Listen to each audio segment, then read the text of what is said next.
Hello! Oi! Wonderful, wonderful. Oh dear, too much. Right, welcome to the Chelsea Football Fancast, fueled by Guinness and powered by celery. The show that has had the best start to a season ever. Oh yes. Now, I am Stamford Chidge, and the name of tonight's show is the Chelsea Football Fancast, Costa Bravo. Clever. I'm sorry, I know. It had to be done, but there you go. Right, now, pretty much a perfect day at the Bridge on Saturday, and tempting to say it was all about one man, Diego Costa. With his first hat-trick for Chelsea, that's now 7 goals in 4 games and some feet. But also nice to see Loic Remy get on the score sheet in his debut. A superb start to the season for Costa and Chelsea, top of the league, having a laugh. And I think there is definitely a belief around Stamford Bridge that already Jose, not Josie, who's Josie? Josie, it's an old Jose. Jose, possibly, Freudian slip, yeah. Jose, I definitely think is building something very, very special at Stamford Bridge this season. We're seeing the signs. Now, joining me tonight on this wonderful, beautiful, lovely thing that we call the Chelsea Fancast are my lovely guests, who are in reverse order this week. We have the lovely Jonathan Kydd. How are you? I'm great, thanks very much. It's lovely to be back here again. I'm really impressed that all of you lot made it here, in spite of the fact that the central line was kaput. Yeah. I know. I had to go back home, pick my car up, and drive. I know. I mean, that's dedication for you. It is. I'm really very grateful. Anyway, nice to see you, Jonathan, and we have the return of Pablo. Hello, Chidge. How are you? I'm very well. Equally struggling to get here, but also made it on time. I'm impressed. It's all good. Good stuff. Nice to see you on Saturday, of course. And, of course, lovely to see my old partner in crime on Saturday. Always a pleasure. Wasn't it fun? We had a nice pint or three in the Fimbra, didn't we? Yeah. And we had a lovely day out. Yes. Exactly. Great to see you, Mart, as always. Now, we've also got our lovely people on what we like to call the benches. So who have we got on the benches tonight, I wonder? Shall we have a... Oh, hello! It's Dan Silves. Hello, Dan. How are you? Very well, yourself? I'm very good, mate. All the better for seeing you. Nice to see you on Saturday as well. And you, Andy. And we have the lovely, lovely Diane, all the way from Dubai. Yay, finally made it. Is this you've been on here before? Well, not on the TV version, no. No. Well, this is your debut, like Loic Remy. I hope you put one in the back of the net, my love. Oh, I'm sure I will. There we go. We've also got, before they disappeared too quickly, we've also got the lovely gaffer and the lovely one Harry Baker. I'm not going to do the song this week, H. I think that joke's a bit tired. Great to see you boys, as always. Now, if you lot out there who are watching and listening want to be on the benches one day, first of all, you have to pay me £1 billion. No, you don't have to do that. You just basically turn up, really. And if you want to do that, just let me know. Just email chelseafancast@gmail.com. Very simple. Now, on the show tonight, we're going to be having a looking at Ross's ratings, which is kind of really a combination of Ross and Chidge. So that would be Roger's ratings, wouldn't it? Who is this bloke called Rog, I hear you say? I know. Anyway, Ross's or Roger's ratings for the Swansea game, which I can't wait. And, of course, we're going to be having a good old chat about the Swansea game as well. We've got the fannies for this week, and we'll be awarding our man of the match, chance of the match, Guinness and celery moments as ever. Now, you lot out there, you can see it on the screen. You've got half an hour to get onto the website, chelseafancast.com/the-fannies, and vote. Vote now, it's important. And then you can have your say, and then it stops me cheating, which is a good thing. Now, later in the show, we were going to have a very, very special journalist called Martin Samuel. But we've got another Rob didn't sort it out. So Rob's punishment is that he now has to phone us up whilst he's watching the West Ham game. It could end in tears, couldn't it? It could.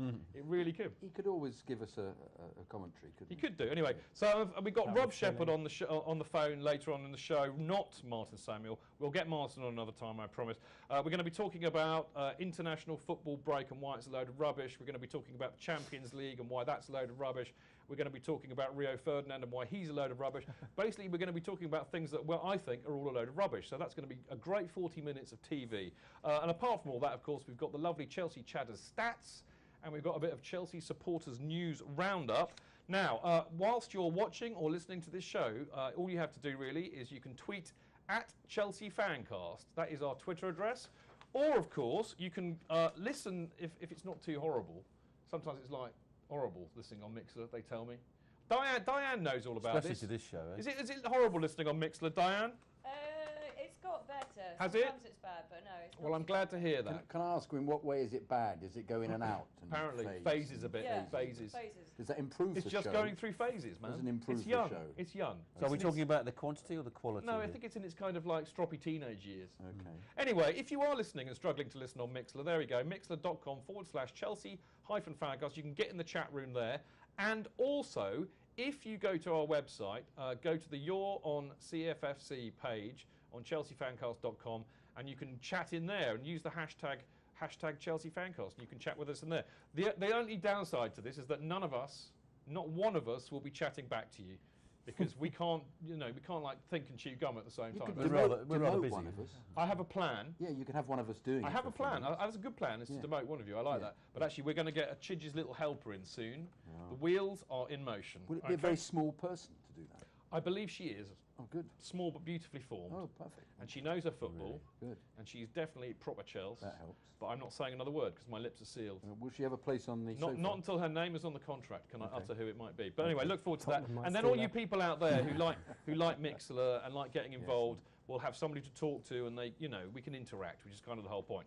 Now, talking of interacting, and we're going to kick things off, of course, with the lovely ratings for the Chelsea-Swansea game, which were a joint effort this week between me and Ross. So let's see what Ross and I, collectively known as Rog, came up with this week. There are going to be a few sixes, aren't there, Chief? I think there might be a few sixes. This means that Ross wrote them.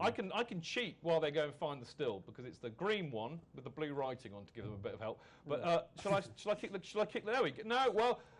That is green. That is the view. That is the view from Stamford Bridge It's for a good Chidge. picture. There we go. Lovely stuff. Right, what we've got, as Jonathan so rightly said, there are lots of sixes. But as I keep telling him every week, 6 is a decent mark. I know, but I find 6 on its own. Do you think, they couldn't have played very well? Well, they did all right. Now listen, shall I read them out? It's like Courtois, or Cortez, he got 6.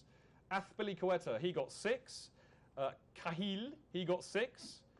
You're messing with me, people in the gallery. Good job I've got them on a piece of paper, isn't it? John Terry got 6. Ivanovic got 7. Fabregas got 7. Matic got 6. Schürrle got 6. No. Oscar got 7. Hazard got 8. Costa got 9. These are very similar to the week before, funny enough. Ramirez came on as a sub, and I thought actually did quite well for Rambo. He got 7. Remy got 7. He did, after all, score a goal. And Salah ran around a lot and got 6. He didn't run around very fast. Didn't he? He ran around very fast. On occasion when he actually ran, I think, the whole length of the pitch, but sideways. The thing is, though, mate, I mean, it's all about Diego Costa. The width of the pitch. Diego Costa. Yeah, but it isn't. Who else is it about? Well, it's other people setting him up. Fabregas. Oh, well, I think you could argue that, but that's further down my script. Hazard had a wonderful second half. Why do I bother emailing you the script if you go off script? It's just ridiculous. Oscar had a brilliant thing. No, I want to talk about robots. Are we robots? No, we are allowed to have opinions as long as they agree with Chidge. You know what they say about opinions? Chilocracy. Tell me. They're like a-holes, and everyone has one. Thank you. My objection would be with these 6s is you're given Schürrle a 6. Schürrle was a 3. He was a 3. He had a mare. He was better than Oscar was in the first half by a distance. Well, Oscar was terrible in the first half. Because at least he got the ball to give away. Yes, Oscar's anonymous. Just floated around. I've just actually found something out. Actually, I'm really glad. I think that Jonathan wasn't sitting with his butler in the East Stand for a change. I think he was actually in the West Stand behind Kelvin Barker, who actually said on Twitter on Saturday was some complete pillock who was going on about how awful Schürrle was, and that he got too big for his boots because he'd won the World Cup. It was you, really, wasn't it, Jonathan? You've been outed, mate. It was you. You escaped from the clutches of the East Stand. I wouldn't want to sit in the West Stand. To slum it in the West Stand. I'm sorry. I have my butler, I have my flat cap, I have my paper, yes, and I have my tea delivered exactly. Well, I mean, here's the thing. I don't think you could have peeped around your paper long enough to establish that Schürrle deserved a 3, quite frankly. Well, I'm sorry. Every single time I did peep round the paper, I saw him either hitting the ball into touch, giving the ball away. I'm sorry, guys, but the problem wasn't in the first half was not the wingers. The problem was that we were getting played through the middle because the 2 central midfielders were not being given the kind of support because Fabregas kept drifting forward, leaving Matic exploded at the back. Yeah, and it wasn't working. It wasn't working. Wherever it wasn't working. Defenders were too wide. Hang on a minute. Was too high. I want to get into the nitty-gritty of that. That was a good answer, and I think the answer is one word. It's Swansea. But I want to talk about that when we actually talk about the match.